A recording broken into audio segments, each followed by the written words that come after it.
Hello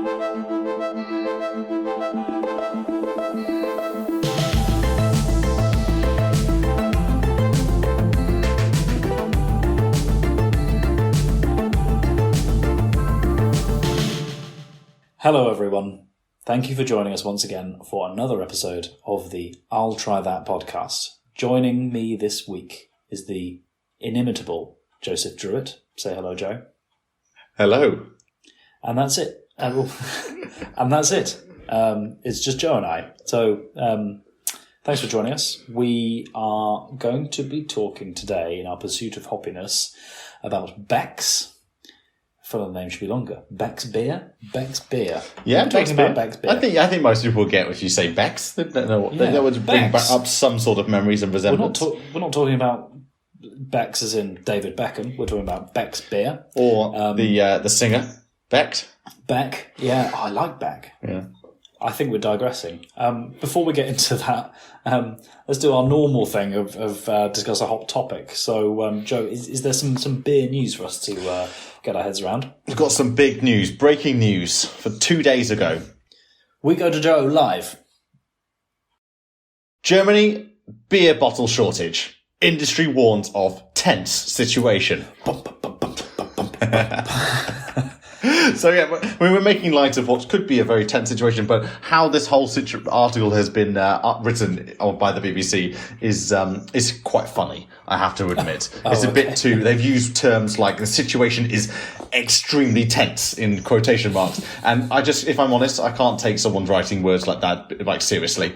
They really need to have a beer and chill out. They do need to have a beer and chill out, but that's because they can't, Barbara. There's a glass beer, there's a glass bottle shortage in Germany. It's a self-perpetuating story of misery. It is tense. We don't have our bottles. So yeah, they are warning the German breweries and the German beer industry is reporting that basically there's a shortage of bottles.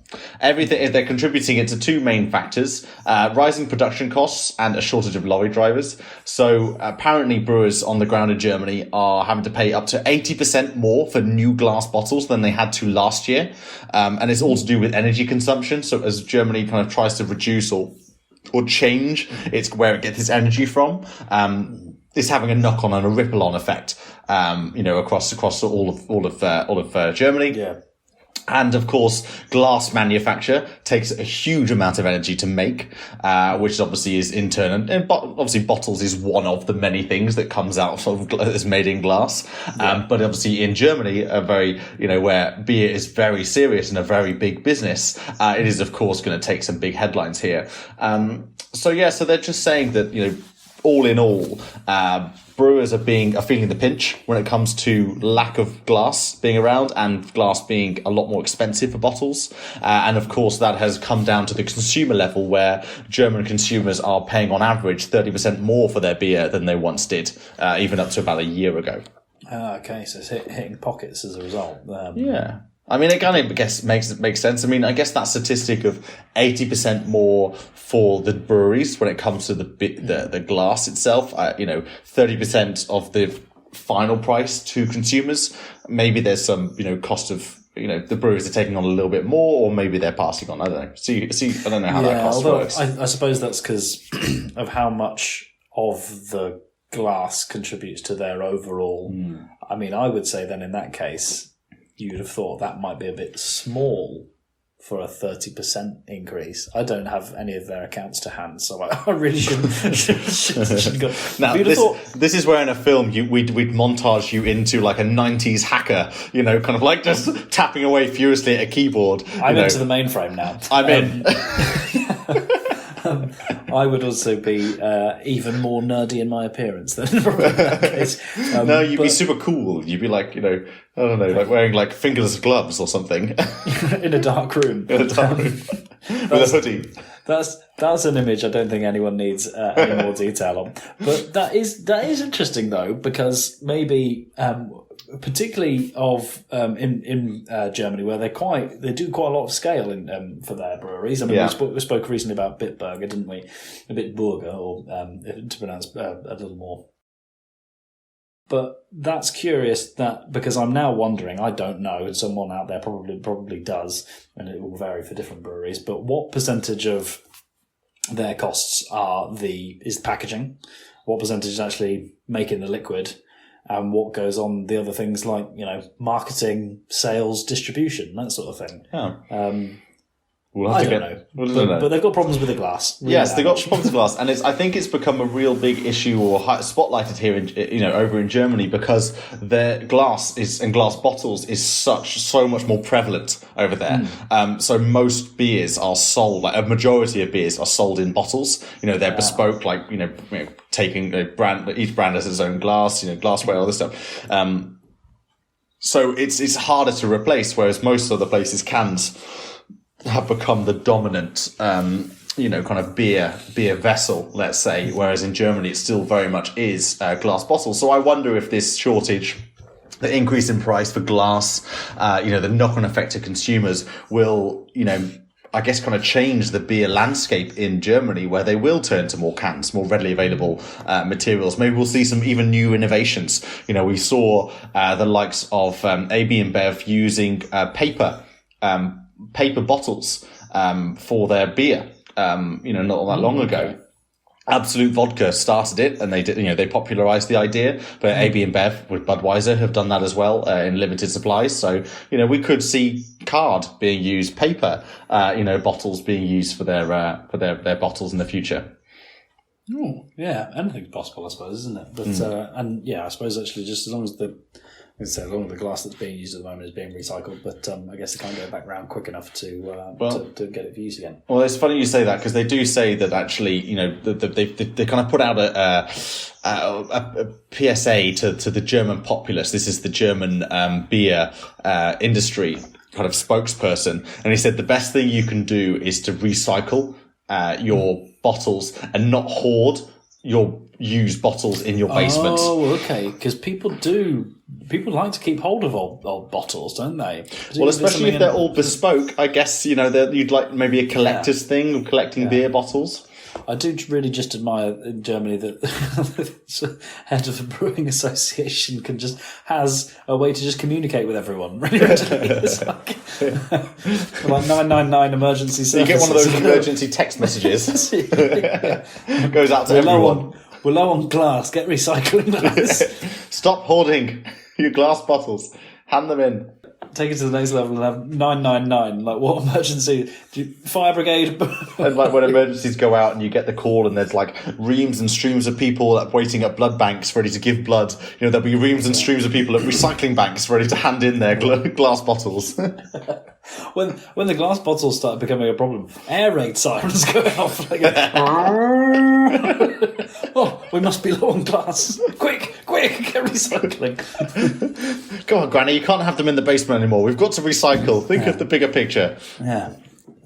I don't care if you had 100 years. Need a new one. Anyway, sorry. Yes, go on. Interesting development. Interesting one. We'll see how that happens. What the knock-on effects of that is, Yeah. Interesting I hope it doesn't mean people are getting charged more than they need to. But we'll see. Well, a 30% increase is not insignificant, but also if it's helping out, I guess, the breweries. I'm sure people are more likely to do it, because they did say that the main breweries that are going to get affected by this price uptake of glass is probably the medium to small brewers.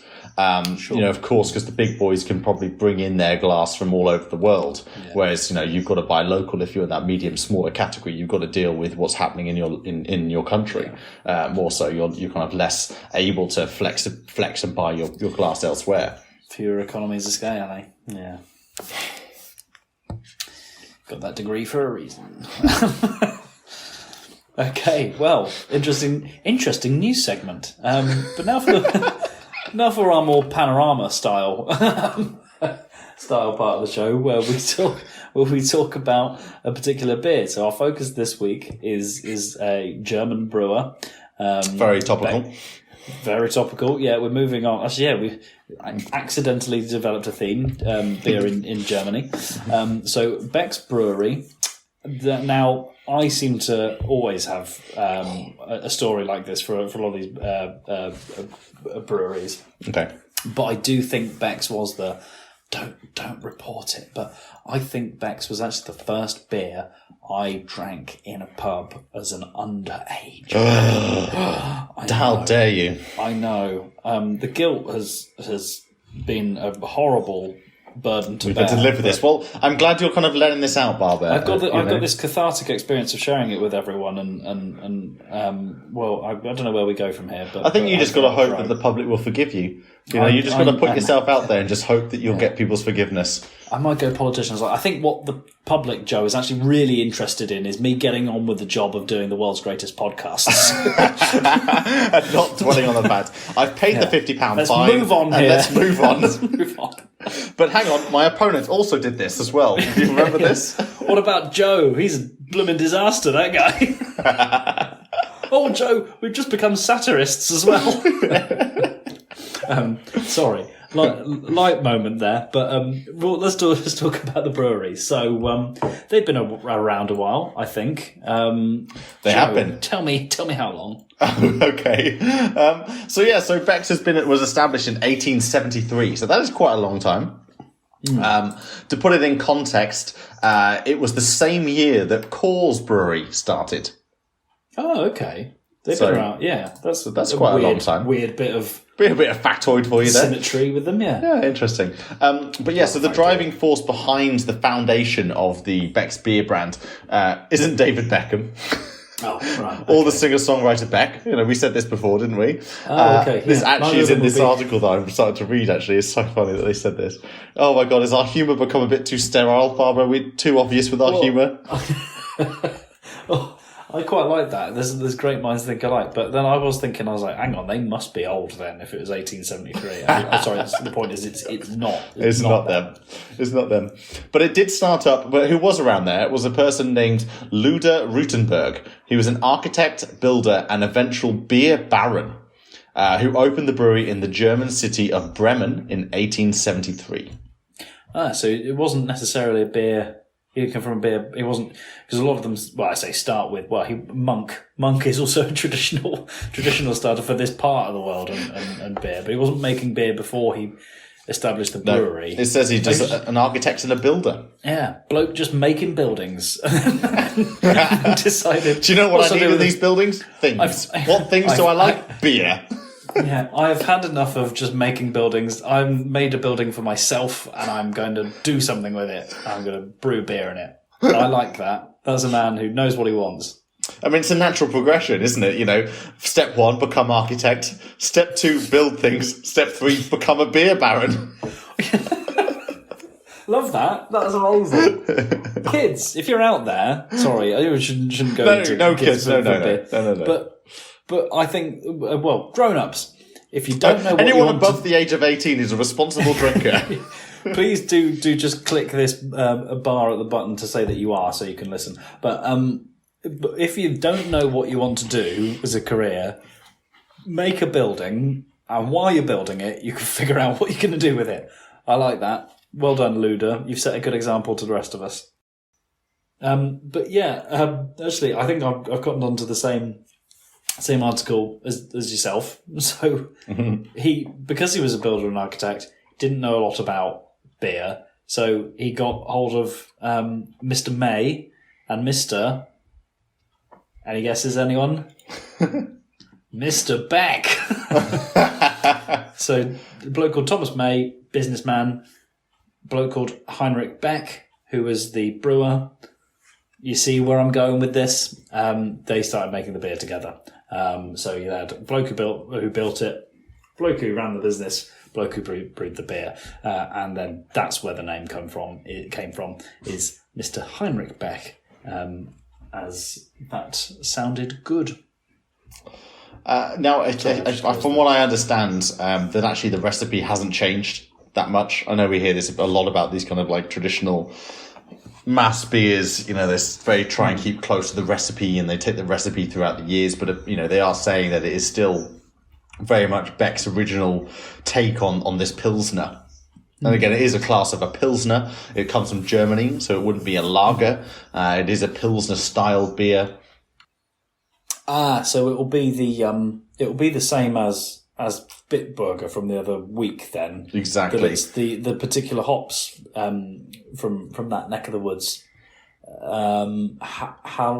Hallertau. Hallertau, Bavarian Hallertau. That's it. Hops. And they just say that basically the yeast, exactly. So the hops are shared with a couple of other like Bitburgers, but the yeast is very much exclusive to Becks. It's their own yeast strain. Yeah, okay. But again, similar to for a beer coming out of Germany, all under regulations from the German purity laws of 1516. We've covered the purity laws quite a few times every time we talk about Germany and German type beers. So it still hits that standard of pilsners of purity that's come out. Yeah, and so actually to that end, I also you're talking basically there about history, aren't you? So also I understand that the same family owned Becks up as recently as 2001. So that's interesting. So that was like kind of a combination of maybe the Rutenberg, the Mays, and the Becks kind of group. I suppose whoever inherited it from them that first time round, it just kept it in the family until 2001. Joe, do you want to have take a punt at how much they sold it for in 2001? Okay. I'm just going to try and give you a bit of a steer with like how many hectolitres. Can you give me a steer on how big the company? What was because Becks is quite a big name in Germany. Yeah. I want to say it's got to be in the top 5 brewers in Germany. So one of the top 5 German brewers at that time, I want to say it's going to be like we're going to say so. It's going to be in the billions. It's in the billions, right? Okay, I was going to say 500 million euros, so I'm pleased that you gave me a guide of billions because it's gone up. Well, yeah, no, you've said in the billions. You've just done 0.5 as your first guess. There you go. Okay, so I'm going to say it sold for billions. So you put an S on the end there, so there's multiple billions here. Or have you given me too much? Should I give you? Yeah. So should we do an A, B, and a C? Go on then. Yeah. That'd be yeah. 1.1 billion. Okay. 1.8 billion. Okay. 2.6 billion. Now, with the three choices, I always tend to go for the middle one because I feel people try and hide the answer in the middle one. So I'm going to go 1.8 billion euros. Are you sure? Yeah. Spot on. Oh, you're right there you to go. do that. It's a technique that's worked for you in the past and it's worked for you today. So well done. 1.8 billion. And again, 2001 actually was a while ago. That's a lot. That's quite a lot of money. That's a lot of money for that period of time. So that makes a lot of sense. Actually, this was a big brewer, big name in Germany, and they got sold to who for 1.48 million? That would be Interbrew, Joe. Interbrew. So, where do I know the name Interbrew from? Do we know where this story's going from there? Okay. So it's what I now know as AB InBev, right? Yep. Bingo. But where's Interbrew? Because I thought InBev was like Bush InBev. Yeah. Sorry. So there was Interbrew. Okay. Merged with Ambev to become InBev. Okay. I see. And what year was that when they merged? 2004. 2004. Okay. And then 2008. Yes. Our dear friends Anheuser-Busch. Yes. Arrived, and then I've just done the coming together. David Brent finger webbing. I hope people get that reference. Yeah. The merge. You know when you have your hands and you go merge. Yes. To become AB InBev. Who they've got quite a few beer interests, I understand. Yeah, they're quite big, especially after that merger with or the purchase of SAB Miller, I suppose, or quite a lot of their brands. So Becks is an AB InBev product. Exactly that, and I haven't looked too much at their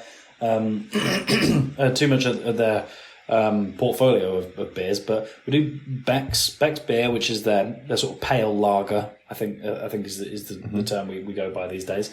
They also do the Beck's Blue, don't they? Yes, which I think you've got, haven't you? That is the one I have, and if I'm quite honest, this is the unapologetic first ever alcohol-free beer that I can think of. This is the first time I've ever tried a Beck's Blue, but a Beck's Brew from a Beck's Blue. Yeah. But It is. If anyone ever asked about a non-alcoholic beer, I think it was Beck's Blue would come to mind, and it looks like a dated label. It doesn't look like, I know we've got this explosion at the moment of non-alcoholic beers all over the shop. I had Corona's non-alcoholic beer last night. Absolutely exquisite. Such a good non-alcoholic beer. I've put that above Heineken's 0.0 as my favourite mass non-alcoholic beer, I must say. But anyway, I digress. The label and packaging of Corona is very up to date. It's very keen keeping. Becks has not changed, I think, forever. And even right now, in the category context of non-alcoholic beers, they use a very dark, like navy blue almost, and it just looks really dated. You're starting to see, I think, non-alcoholic kind of take this quite light blue as its colour, like category code. And so for Beck's Blue to be in this very dark blue, it just makes it feel and looks like the original, let's put it that way. And I'm not sure if that's a good thing or not, because taste-wise, I mean, I opened up the beer bottle and I said it to Barbara off camera. It smells like farts. I'm not going to lie. Sorry for anyone with a nervous disposition who's listening to this, but it's a really unpleasant smell as you first open up the bottle. And it was. It's like, being trapped in a car on a long car journey. I love the honesty. It was funny, though, because I think the word you used, the word you referenced that they used before was something about unapologetically... whatever it was. And I always think when someone says, well, I'm unapologetically X or Y, you think, so there is something you need to apologise for. It's that thing of like, don't hate me because you can't handle me. It's like, no, actually, you're the problem. yeah, exactly. Oh, I love that. That's really accurate. But they do other beers. There's a Beck's Gold. There's a lemon brew, which will be like a Radler style. Yeah. So it's a half Beck's, half lemonade. Nice. So it's there are others, but they're not. They do almost like a what appears to be is as a 2.5%. There's like a lemony and a red one, so I think it's almost like I don't want to say it's like a hard seltzer because it's also not quite like that. It's almost like it looks to me like an alco pop actually, because I've never tried it. I've never seen it before, but they haven't branched out into the things like they're certainly not going to go down as a crafty brewer in terms of Travis's just descriptions. But, I mean, the beer itself is one of those hoppy. I think robust is the word. Yes, like crisp lagers, which is it's one that I sometimes think that, but for some fate of distribution at some point, could very much be the one that stacks up in. I mean, it does in a lot of pubs in the UK. It could very easily be the one that's available on draft in place of Heineken or Stella or Carlsberg as well. And I'm sure, I hope I don't offend any Becks fans or, Bremen locals. But because actually I probably would go to it first out of a couple of those. Oh, really? Personally. Okay. Yeah. So, particularly Carlsberg, maybe Carlsberg's not a fair comparison, but I think I'd lean to Becks first. Yeah. I mean, I'm trying to think of, like, when I think of Becks, I always think of green. Like, it is a very traditional, they use the traditional green bottles, which is, we think, and actually they've really tried to own that space, I suppose, which is unusual. Like Heineken own their green, but Becks owns that other type of green. If you look at a colour spectrum, they're like next to each other greens, but they are like slightly different, let's say. That's it. With the little flash of red as well, I think I used to get them muddled with Grolsch quite a lot. Yes, I agree. I think of Grolsch actually a lot of the time. But I think they really tried to double down on this with their first, like, real kind of like, after when AB InBev purchased them, they got a lot of money to kind of start doing some like real marketing campaigns, and they actually did this weird campaign actually, which I'm just kind of reading up about, where there's a ship, like it's an old sailing ship called the Alexander von Humboldt ship. And what they did is that they basically paid to have new sails put in that were all the Beck's green. And I've got a picture of this like old-timey ship, like sailing ship with these big green sails. It looks absolutely ridiculous. You know, and their whole campaign was like, only you make it legendary, which I just sort of feel like, you know, for a brand like Becks, it's just, you know, that's a mass beer, I guess, you know, because it's sold. It's a lot of volume. You know, I read that they actually brew about 2.56 million hectoliters every year. So this is not an insignificant, you know, by volume product. This is a lot of Becks coming out of Bremen. It's probably, you know, their kind of base in the US is in St. Louis, Missouri. And actually they've kind of the US populace has had a bit of a love-hate relationship with Becks. They buy a lot of it, but they also have rebelled, you know, against the US market version because they try to change it for the US market. So it's kind of that kind of like new Coke to classic Coke, you know, kind of like argument of like, don't change the recipe. We like Becks as it is. So, you know, I think they forced the US version of Becks to go back to and could be closer to the original Becks, which you find out here in Europe. Interesting. I just uncovered basically that. So the key and the logo. Yes, tell me. I've got no idea anything about this key. It's not a huge. You know, I'm not going to take you on a journey here. Basically, it's the reverse of the coat of arms of Bremen. Bremen? I always say Bremen. I say Bremen, but maybe I'm anglicising it too much. I just said I always say Bremen, and then within 3 seconds had said something else. But it's a port city, and so it's on it's where it is because there's ample access to the port. That's how they, you presumably were popular to start off with, is that they could, were popular worldwide to start off with because they could really easily ship it out from where they were. That's all. That's good. That's where the key comes from. So and another interesting thing about the key is the Bremen key, but backwards. Like, okay, I get it. Exactly. So it's the hark back to where they come from. I see. Yeah, exactly.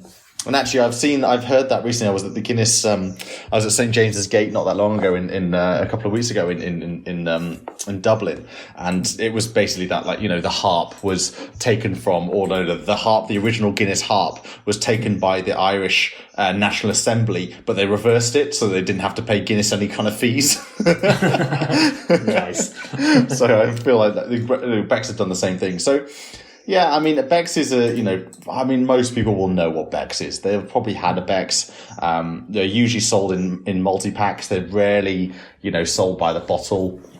I actually see them very rarely on taps anymore, but if you do see a tap, for me, it's the Becks name on a silver, kind of like, on a silver background. I can see it. It's quite old school. You know, there hasn't been much investment in the Becks core packaging for a long time. They certainly haven't run any advertising that I've seen for a very long time.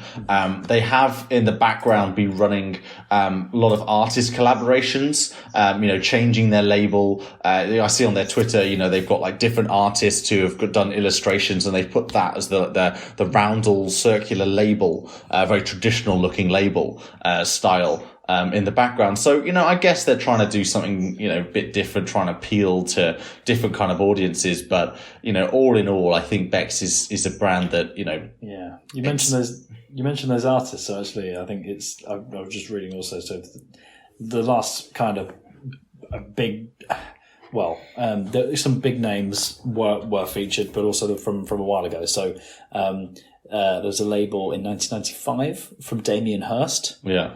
And then Tracy Emin in 2000. And again, I think I said earlier on, I keep thinking that like the early 2000s as if they were about 4 or 5 years ago.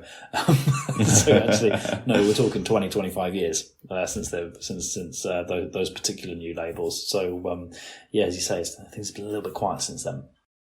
They've been doing a lot of work with the D and AD awards, which is like one of the highest prestigious creative and design awards that goes out there. So, you know, you might see them. They have the little the awards like the pencils, like big thick pencils. Oh yeah, you might have seen those before.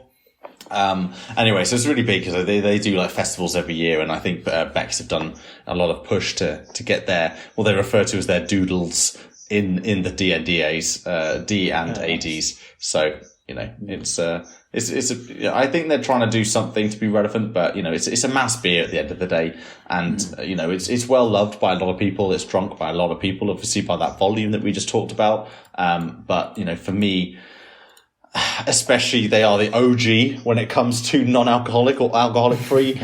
But I just feel like still their alcohol free is like apologetic for being alcohol free. You know, it's got alcohol free written in red. On the capsule, it had a section that was like a warning label to say it's alcohol free. You know, so again, it feels like it's really old kind of thinking that alcohol free was to be apologized for rather than celebrated, as I think we're now in this era of new style of alcohol frees where consumers are demanding, you know, different takes, not just alcoholic beers, you know, and I think we're in a very healthy stage and age of non-alcoholic beers, a lot of different varieties happening. And I think Becks is the original and apologetic alcohol free. And I'm pleased to say that I think the conversation has moved on from being like, oh my God, what, you're getting an alcoholic free beer, to, oh yeah, have you tried that alcohol free? Well, I actually quite like this one. You know, I think it's a more healthy conversation, quite literally. So yeah, I mean, not so much to say about the taste. It tastes like a Beck's. It smells like farts, and you know, it's a mass beer. It's harsh on the nose. I think if we wanted to try and not paraphrase, soften the blow a little bit. But I mean, when we use it as one of our case studies, I think we knew when we started talking about Becks, we said it's not good that we're going to be putting the listeners onto you know, hot new kid on the block. It's not like anyone's going to go, Becks, I haven't heard of this beer before. Becks, is that how you say it? So give you their numbers then. On Twitter, and again, they've broken it down by country. So Twitter UK, they've got 77 followers. Oof, that is abysmal. Thank you. From a brand that is so big as Becks to have... Is that one we've actually got more than? But I'd love to see if we get to these numbers on Instagram. They've got 137,000 followers, and this is just Becks Beer Brazil. So Brazil are loving Becks by the looks of things. Oh, wow. Is popular in the Americas? Yeah, well, it looks very different actually. It looks quite similar in a lot of ways, but a lot bigger. It feels very ownable. So actually, Becks might be sold in a lot of different countries and you know, and more popular for different reasons. Yeah, they look to have done some really cool activations actually in Brazil. I'm looking at this Instagram now. So yeah, long story short, I think it might not sell too well here in the UK, but it definitely sells well in a lot of other countries. I mean, it was very popular in the US when I was there. And that's all we have time for this week's episode of the I'll Try That podcast. And so from me, Joe, Rich, Barber, and Simo, goodbye. Don't forget to follow us on Instagram, Twitter, I'll try that podcast.com, and watch us on YouTube. Goodbye now.